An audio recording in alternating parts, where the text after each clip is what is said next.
semuanya, welcome to my video. Perkenalkan, nama aku Kania Rosnopriana. Di video kali ini, aku bakalan nyeritain horror story yang dialami oleh temen aku dan dialami oleh aku juga. Tapi sebelumnya, kalau kalian belum subscribe, subscribe dulu ya. Oke, lantas gimana sih ceritanya? Kita dengerin sama-sama yuk. Oke teman-teman, kita masuk ke cerita pertama. Cerita ini diambil dari pengalamannya temen aku, yaitu Putra. Dan aku bakalan nyeritain sedikit latar belakang dari Putra. Putra ini adalah seorang anak laki-laki yang tinggal bertiga sama kakak perempuannya dan ayahnya. Nah, pada saat itu kakak perempuannya tuh lagi kuliah ke Yogyakarta, sehingga dia tuh tinggal di rumahnya tuh berdua dong. Nah, pada saat itu dia lagi zaman-zamannya penilaian akhir semester, dan itu adalah penilaian akhir semester pertamanya dia di SMA. Dia punya kebiasaan dimana sepupunya tuh suka nginap di rumahnya pada saat itu. Sebut aja nama sepupunya itu Aldo ya. Nah, mereka tuh nginep lah tuh di rumahnya Putra. Pada umumnya aja gitu, kayak misalnya kayak cowok kalau misalnya lagi nginep, cewek pun gitu ya. Soalnya aku juga kayak gitu. Kalau lagi nginep itu pasti begadang, entah itu main game atau main ludo lah, main apalah, entah itu gabut lah gitu. Nah, sama kayak mereka berdua juga. Mereka berdua tuh ya udah main-main aja gitu, ngepus lah, nonton lah. Nah, pada saat jam menunjukkan jam 11, mereka tuh lapar. Terus si sepupunya ini, si Aldo ini ngajak Putra untuk beli nasi goreng keluar. Terus belilah beli. Terus dia pulang, dia ke dapur, dia ngambil sendok dan lain-lain, dan dia mau nutup pintu dapur sambil nyelotin. Si Aldo bilang gini, oh ya, maybe by the way, rumah Putra tuh, ingat ya, aku lupa ini ceritain ini. Rumah Putra tuh posisinya kayak rumah Belanda. Lu tau gak sih yang, ntar aku kasih lihat ilustrasinya. Kayak rumah Belanda yang luas dan sepi, karena mungkin dia tinggal berdua sama bapaknya aja gitu kan. Jadi kalau misalnya aku tiap main ke rumahnya kayak gila, ini rumah kayak sepi banget gitu kan. Terus dapurnya tuh tipe yang kita masuk ke kanan dapur tempat makan dan ada pintu lagi. Nah, dia tuh mau nyelotin pintu itu sambil temennya bilang gini, sepupunya bilang gini, si Aldo, bayangin Put kalau pintunya kebuka. Nah, itu Putra sambil nyelotin si kunci pintu yang, tahu kan kalian yang kayak misalnya dua pintu itu terus ada slot kunci di atasnya. Nah, Putra sambil nyelotin pintunya ke atas dong. Ya bener, ke atas. Terus Putra bilang gini, paling juga setannya kesusahan. Nah, singkat cerita, mereka makan, dan gak ada angin, gak ada hujan. Itu pintu buka sendiri sambil jadi suaranya tuh bukan kayak yang kalau pada umumnya pintu kebuka karena angin langsung jebluk gitu kan. Itu tuh enggak, itu tuh bertahapnya tuh suara slotnya tuh bukan dulu ceklek, baru pintunya ceklek gitu.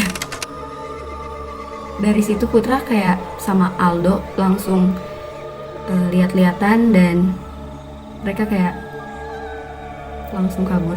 Kenapa mereka bisa mikir negatif? Karena posisinya itu dapur tuh bukan yang langsung keluar gitu loh, bukan yang kayak angin tuh udah masuk gitu. Dan di situ bertahap nih, kayak si slotnya itu. Jadi bukanya tuh slotnya dulu baru pintunya. Gitu. Dan di situ mereka langsung lihat-lihatan dan kabur.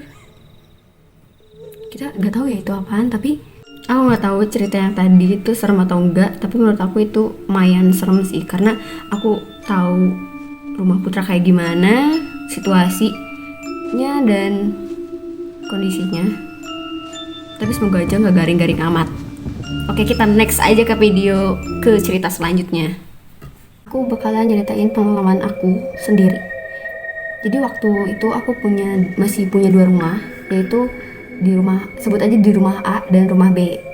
Dan ini adalah rumah B. Ya. Pada saat itu aku masih tinggal di rumah A. Dan pada saat itu mama aku tuh punya kayak orang yang pinter mijet. Jadi prakteknya tuh di rumah si B ini. Pada saat itu juga rumah ini tuh belum jadi kayak gini. Jadi masih kayak rumah yang rumah komplek kayak yang kembar itu lah, yang sama aja rumah perusahaan gitu. Nah, rumah kayak gitu. Dan di situ aku posisinya masih umur sekitar 12 tahun mungkin ya.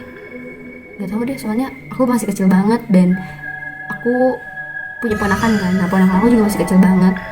Di situ aku lagi jam 9. Jadi kalau misalnya praktek itu kan mulainya dari abis maghrib, abis isya lah ya, abis isya. Dan rumah B ini selalu ramai banget kan dari saudara-saudara aku, karena seampuh itu wois itu tukang pijitnya, sampai dia bisa bilangin ini masa kista gituan, aneh kan. Jadi saudara-saudara aku tuh pada kesini tiap malam minggu, itu malam minggu loh. Singkat cerita, aku sama ponakan aku tuh jalan-jalan. Jadi di komplek aku tuh di rumah B ini ada yang namanya taman. Per bloknya itu ada taman, per jalannya tuh ada taman kan. Itu gede banget coy. Tamannya tuh lebar sampai ke blok sebelah gitu. Nah, aku sama ponakan aku itu jalan-jalan di jam 9 malam karena kan masih ramai banget ya di rumahku. Jadi kayak yang ya udah kayak masih sore gitu ya. Terus aku jalan-jalan di sekitaran di taman itu. Jadi kita tuh menelusuri si jalan, yang ngerti gak sih, kayak yang ya udah ngitarin taman-tamannya aja. Lagi jalan-jalan pas banget di ujung taman. Jadi kan di ujung taman tuh posisinya ini taman nih. Taman. Dan di sini tuh ada gang yang mau ke blok lain. Tepat di situ sepupu aku jatuh, terus dia mau nangis kan, dia kan masih kecil banget ya. Terus aku spontan dong noleh ke kanan, itu ke blok B, blok yang lain. Dan posisinya komplek ini belum rame sampai kayak sekarang, jadi kayak masih hutan-hutan gitu loh. Aduh, mana gue serem banget, lagi masih hutan-hutan gitu. Nah, pas aku noleh ke belakang, ada apa? Ada sumpah itu beneran.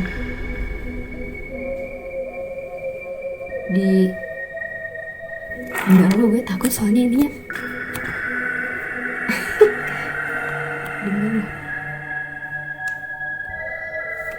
Oke, jadi aku lihat pos Cica lagi ngeliatin aku sama sepupu aku di posisinya dia berdiri di sebelah pohon pisang. Di situ aku langsung lari-lari nggak jelas sambil baca-bacaan ayat kursi anjir. Terus mana kaki gue ke lubang-lubang kan.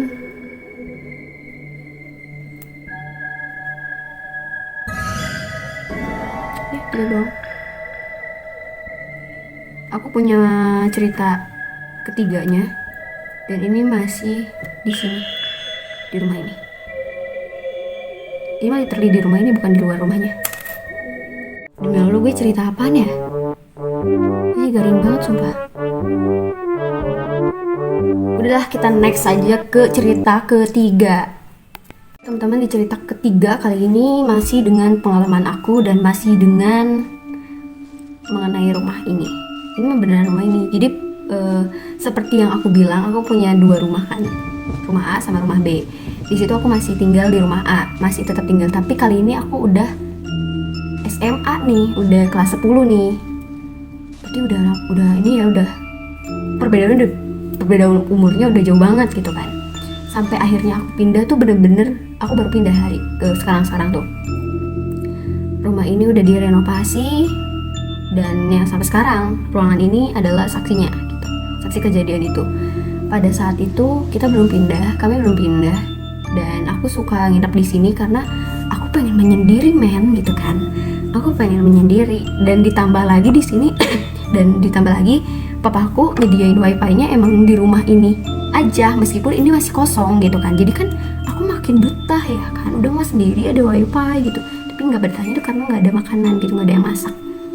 Udah gitu pada saat itu aku sering nginep kan, meskipun nginep di sini tuh nggak ada siapa-siapa, posisinya nggak ada kasur nih, nggak ada kasur, nggak ada perabotan aja, kayak ya udah rumah kosong gitu. Cuman ada kasur lantai sih yang buat tidur di sini, karena aku sering tidur di sini jadi papaku nyediain kasur lantai.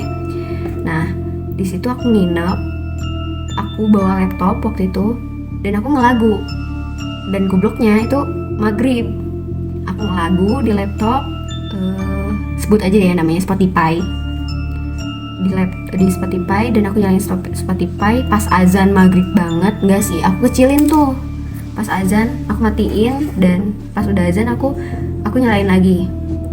Nah di situ aku rencananya mau mandi, aku ambil anduk, aku mandi, tapi aku nggak matiin Spotify-nya dengan maksud biar rame gitu, biar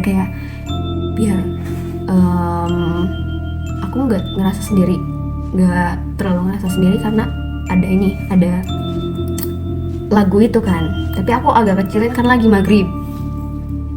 Terus aku mandi, aku nyalain keran, jadi si ininya kan samar-samar ya, suaranya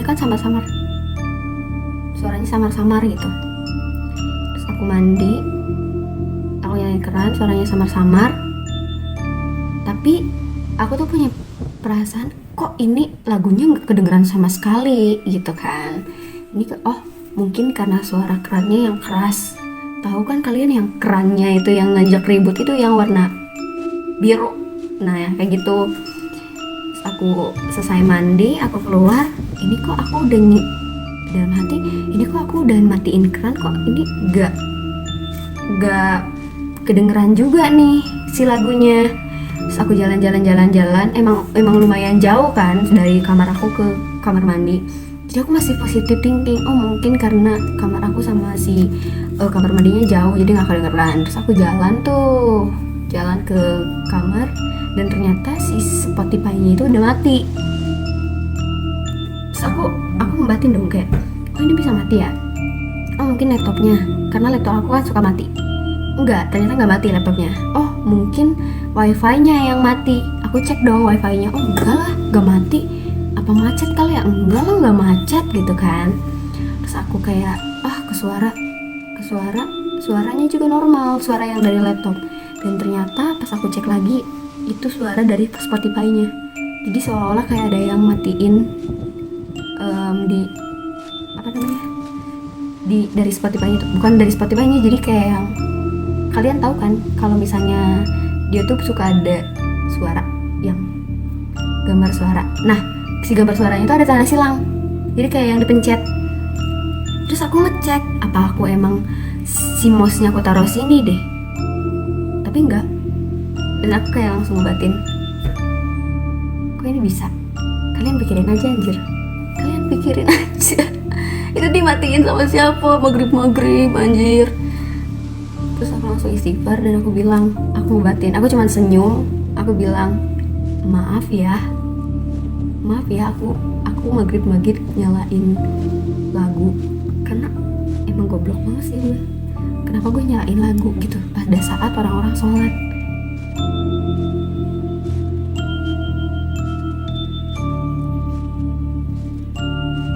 Gitu men, itu doang sih kisah horor aku. Sisanya sebenarnya aku nggak terlalu percaya, maksudnya aku percaya itu tuh ada, mereka tuh ada, cuma aku nggak terlalu percaya kalau itu tuh terjadi pada aku. Dan kalian tahu nggak, semenjak aku pindah ke sini dan aku tidur di sini, aku sering ngigo dan mimpi.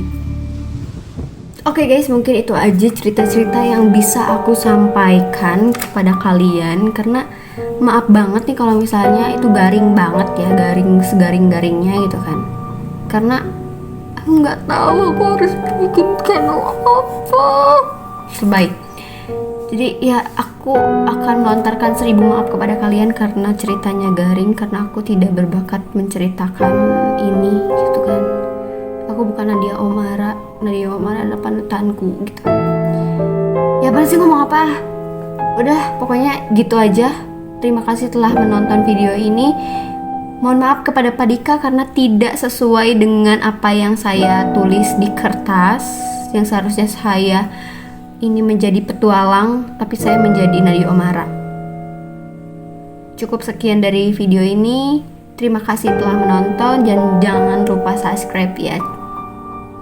Bye.